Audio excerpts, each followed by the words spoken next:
इंतजामिया की एक और पॉलिसी की बात करते हैं। सनतकारी के हवाले से वक्तन फ़वक्तन गुफ्तगू इस प्रोग्राम के ज़रिए हमने आपके सामने की है और वक्त गुजरने के साथ साथ जिन लोगों ने बाहर से आकर अप्लाई किया, यहाँ ज़मीन लेना चाहिए या यहाँ पर स्टार्टअप्स कायम करना चाहे, बिजनेस का हिस्सा बनने चाहे और जिसको खुशगवार माहौल मिला, जिसका इंतजामिया ने एक नहीं हज़ारों मरतबा दावा किया, उनके लिए इक़दाम किए जाते रहे। और सनतकारी पर मज़ीद फोकस इंतजामिया का इस बार गया है और जो अराजी की मुंतकली के मामलात थे उनको भी बहुत हद तक हल कर लिया गया है। अनंतनाग, शोपियां और वस्ती कश्मीर के बडगाम में जो नई सनती यूनिट्स कायम करने की तैयारी है, इसके लिए पहले जो ज़मीन दरकार थी, जो अराजी की मुंतकली का मामला था, वो हल कर लिया गया है और तकरीबन 836 कनाल 5 मरला अराजी, जो तकरीबन आदादोशुमार के मुताबिक 207 कनाल 13 मरला शोपियां के अंदर, बडगाम में 85 कनाल 5 मरला और 223 कनाल 5 मरला अनंतनाग ईस्ट या मटन का जो इलाका है वहां पर इंतजामिया ने देनी थी, तो वो प्रोसेस पूरा मुकम्मल कर लिया गया है और लेफ्टिनेंट गवर्नर दफ्तर से अराजी की मुंतकली को बाज़ाब्ता तौर पर हरी झंडी मिल गई है। अनंतनाग में जहां पर इतलात के मुताबिक रणबीरपुरा और नानलंग के अंदर, शोपियां के अंदर जहां पर जो किलर, बिरतपुरा और जैनपुरा बलहुरा के दरमियान ये अराजी का एक हिस्सा है वो तकसीम होता है, और बडगाम के अंदर बीकेपुरा में और रखी सुथू के अंदर जहां पर बहुत पहले से इंतजामिया के मुताबिक निशानदेही की गई थी और बिलाखिर इंडस्ट्रियल प्रोसेस आगे चले, कामकाज हो सके, इसके लिए सिर्फ एक कदम दूर थे और वो थे ट्रांसफर ऑफ लैंड का, और ये इशू भी सॉर्ट आउट कर लिया गया है। मजीद इस पर बात करते हैं, हमारे सीनियर साथी सैयद तजम्मुल इस वक्त हमें ज्वाइन किए हुए हैं। सैयद तजम्मुल, ये जो कहा जा रहा है कि सनतकारी के फरोग के लिए कुछ इकदामात होने बाकी थे और उनमें से एक था कि अराजी की मुंतकली हो जाए। अब 3 अलग अलग मकामात जिनका इंतखाब किया जा चुका था, वहां पर सनती यूनिट्स कायम करने की तैयारी है, क्या मजीद तफसीलात हैं? और ये जो 836 कनाल 5 मरला अराजी मुंतकिल की गई है, ये जितने भी जो इन्वेस्टर्स हैं, जो इंडस्ट्रीज कायम करना चाह रहे हैं, लोकल है या नॉन लोकल्स इन एरियाज के अंदर इंटरेस्टेड नजर आए हैं? बहुत बहुत शुक्रिया आसिफ रशीद, जोहर भी आपका भी शुक्रिया। जम्मू कश्मीर में सनतकारी और इस नए इनकलाब के लिए जो 4 अगस्त 2019 के बाद एक इंदिया दिया था कि जम्मू कश्मीर में सरकारी मुलाजमत के मतबादिल के तौर पर जो है इंडस्ट्रियल सेक्टर को बढ़ावा मिलेगा। जहां बड़ी ब्रह्मना, सांबा, उसके बाद जम्मू कश्मीर आते आते आपका लसीपोरा और रंगरेट का इंडस्ट्रियल सेक्टर है। लेकिन अब एक नए 3 वेन्यूज हमारे पास होंगे, जहां मटन होगा, कैलर होगा जो शुपियन इलाका पड़ता है, मेलहुरा होगा जो कि जैनपोरा पड़ता है, और बडगाम का आउटस्कर्ट्स जो कि नौगाम, कनीपोरा, बीकेपोरा का इलाका है। यहाँ पर सैकड़ों कनाल अराजी पर जो है इंडस्ट्रियल सेटअप तैयार किया जाएगा। लेकिन इन्वेस्टमेंट की आपने बात की, इसमें डोमेस्टिक और फॉरेन इन्वेस्टमेंट होगी। नंबर 2, इस इन्वेस्टमेंट के साथ ही जब आप 3 साल की मुद्दत में आपने इस प्लांट को मुकम्मल करना है, अगर आपने मुद्दत डेडलाइन को अबूर किया तो आपको ये अलॉटमेंट जो है उस पे दोबारा सोचा जा सकता है। कुल मिलाकर 28,000 के करीब लोग जो है वो लेफ्टिनेंट गवर्नर मनोज सिन्हा के उस दूर अंदेश नजरिए के बाद जम्मू कश्मीर में इंडस्ट्रियल सेटअप में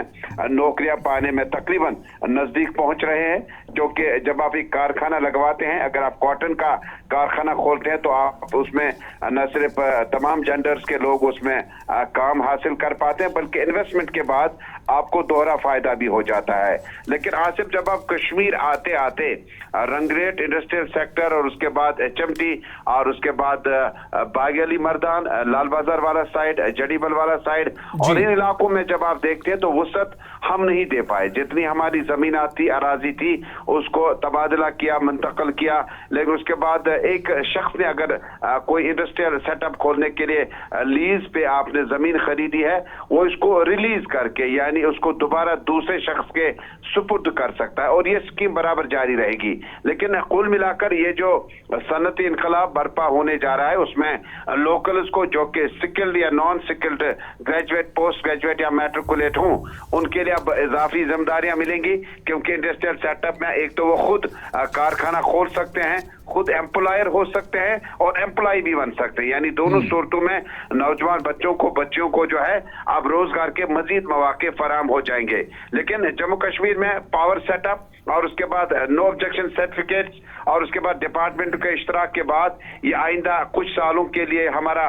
लेफ्टिनेंट गवर्नर मनोज सिन्हा का प्रोग्राम है कि जम्मू कश्मीर में इंडस्ट्रियल सेक्टर को खोला जाए, ताकि जो आप रोजगार के हवाले से फार्म पे पे फॉर्म भरते जा रहे, भर्तियों का इंतजार करते हैं, रिक्रूटमेंट एजेंसीज पे भी काफी ज्यादा वो थोड़ा सा बर्डन कम हो सकता है। मगर एक चीज सईद साहब, पिछले दिनों कुछ सनतकार हमारे साथ प्रोग्राम में 5 बजे बैठे और उन्होंने 2 तरह की शिकायतें की कि ये ढांचा तो तैयार किया जा रहा है, लेकिन एक जो हमारी ऑलरेडी कैपेसिटी जो पावर के हवाले से है वो उतनी है, उसको इंक्रीज नहीं किया जा रहा, जबकि वक्त गुजरने के साथ साथ वो कम होती चली गई है, जिसका एतराफ खुद एडमिनिस्ट्रेशन ने किया। और वो जो पावर क्राइसिस हैं दोनों प्रोविंसेस में इस बार माजी के मुकाबले ज्यादा देखे गए। एक तो वो वाकई में एक चैलेंजिंग फैक्टर, और दूसरा जो एनओसीज के हवाले से आपने बात की, यहाँ इसी प्रोग्राम में स्टूडियो में बैठकर 3 लोग जम्मू के अंदर जो मारूफ इंडस्ट्रीज को रिप्रेजेंट करते हैं वो बता रहे थे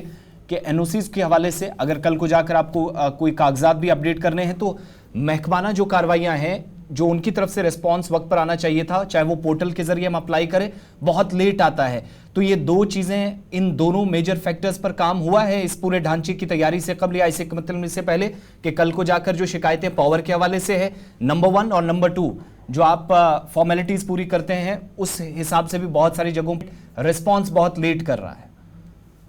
बिल्कुल आसिफ, जिस तरह से आपने बखूबी इसका तजिया और एनालिसिस का हवाला उन लोगों का दिया जो जम्मू कश्मीर में इस मुश्किल हालात में भी जम्मू कश्मीर के इंडस्ट्रियल सेटअप को अपने लिए और जम्मू कश्मीर के बेरोजगार नौजवान बच्चों और बच्चियों के लिए हमने कई बार वसाइल पैदा किए। मैं आप यकीन के साथ कहूंगा कि नाम लिए बगैर रंगरेट में एक बहुत बड़ा कारखाना जो है वो बैंकरप्ट हुआ। वक्त पे आपने इंटरेस्ट या ईएमआई नहीं भरा, या आपका कारखाना जो है वो आपको मुल्की सतह पर मुकाबला आराई में नहीं उभर सका। एक वजह यह है। दूसरा, जब आप स्टार्टर में अगर आप कोई कारखाना खोलना चाहते हैं, जो जम्मू कश्मीर में इस वक्त सरकार कोशिश करे कि अगले कुछ सालों तक इस जमीनात को, इस लैंड को ट्रांसफर तबादला करने के बाद इस पे कोई यूनिट खड़ा किया जाए। सबसे पहले आपको जम्मू कश्मीर में जब आप एक यूनिट खोलने के लिए अपनी अर्जी दायर करेंगे तो आपकी बैंक स्ट्रेंथ, फाइनेंशियल स्ट्रेंथ देखी जाएगी, जिसमें नौजवान जो है जिसने MBA BBA कर रखा है, जिसने मैट्रिक या 12th कर रखा है, वो अपना बैंक स्टेटमेंट कहां से लाएगा, उसको कौन से इदारे उससे पहले अपने जद अजदाद ने छोड़ रखे थे जो वो इदारा अगर उनके कारखाने थे तो ये नया स्टार्टर करता क्यों? ये तो फिर अपनी लेगेसी अपने बुजुर्गों की कंटिन्यू करता। नंबर 1। नंबर 2, जो पावर सेक्टर का आपने बात की, हमारे सोपोर में इंडस्ट्रियल सेक्टर हैं, डिस्ट्रिक्ट हेडक्वार्टर्स में हमारे इंडस्ट्रियल सेटअप हैं, लेकिन बिजली गायब रहने की वजह से या बिजली के जो कमर्शियल लोड का जो वैल्यू है उसको किसी हद तक सरकारी मदद न मिलने से काफी कारखाने हमारे कश्मीर में बंद पड़े। हो सकता है कि तजम्मुल, ये जो नए इंडस्ट्रियल स्टेट कायम करने की बात हो रही है अनंतनाग, शोपियां, बडगाम, ये माना जा रहा है कि इससे नौजवानों को रोजगार मिलेगा। तो ये जो नए स्टेट इंडस्ट्रियल कायम किए जा रहे हैं, किस तरह के होंगे, कौन कौन से सेक्टर इसमें शामिल होंगे? बिल्कुल, देखिए जिस तरह से मैंने इब्तिदा में कहा कि डोमेस्टिक और इंटरनेशनल इन्वेस्टमेंट होगा, यानी अगर आप अभी तक लोकल लेवल के हैंडीक्राफ्ट, आर्ट, कल्चरल चीजें तैयार करते थे जम्मू कश्मीर से, अब आपको जदीद मुकाबला आराई के लिए आपको गाजियाबाद के यूनिट से भी मुकाबला है, आपका गुजरात के इंडस्ट्री से भी मुकाबला है, आपका नारायण इंडस्ट्री में जो बड़े कारखाने लगे हैं उनके साथ मुकाबला है। यानी ये जो सेटअप होगा, बडगाम में तो आपका सेटअप ऊपरी लेवल में है, अब ये चाडोरा की तरफ, नौगाम की तरफ जो कि शहर के नजदीक है, बीके पोरा में तकरीबन 100 कनाल के आसपास जो अराजी है उसका तबादला होगा। लेकिन ये कारखाने जो होंगे वो आपके यूनिट के मुताबिक होंगे। आप अप्लाई करेंगे कि आप एक कारखाना खोलने जा रहे हैं, आपको लीज पे ये जमीना दी जानी चाहे, इसकी कीमत इस तरह से मैं अदा कर पाऊंगा, जो क्राइटेरिया होगा, जो कंडीशंस होगा, उसके बाद एंटरप्रेन्योर जो होगा, जो नया एंटरप्रेन्योर होगा वो अपने हिसाब से प्रोडक्ट तामीर करेगा, तैयार करेगा, ताकि मौजूदा वक्त में जो मुकाबला आराई खरीदो फरोख्त की है, कारखानों से तैयार की गई, सन्नतों के से तैयार की गई चीज अशिया की है, जो मुकाबला आराई होगी और जो मार्केट वैल्यू जिसका होगा, जिसका मार्केट में डिमांड होगी, वही होगा। जमल साहब, बहुत बहुत शुक्रिया श्रीनगर से हमारे साथ रहने के लिए और बताने के लिए कि इंतजामिया की नई अमली क्या है, जिसके मुताबिक काम तकरीबन शुरू हो गया है और अराजी की मुंतकली का जो मामला था उसको भी इंतजामिया ने अपने सर से उतार दिया है। चीजें बहुत हद तक इंतजामिया के मुताबिक दुरुस्त हो गई हैं, जहां जिसको जितनी लैंड करनी थी वो की जा चुकी है। शोपियां, बडगाम और अनंतनाग के अंदर 3 अलग अलग मकामात में आपके सामने बता चुका हूं। अब इंतजामिया की हिकमत अमली की बात हो रही है तो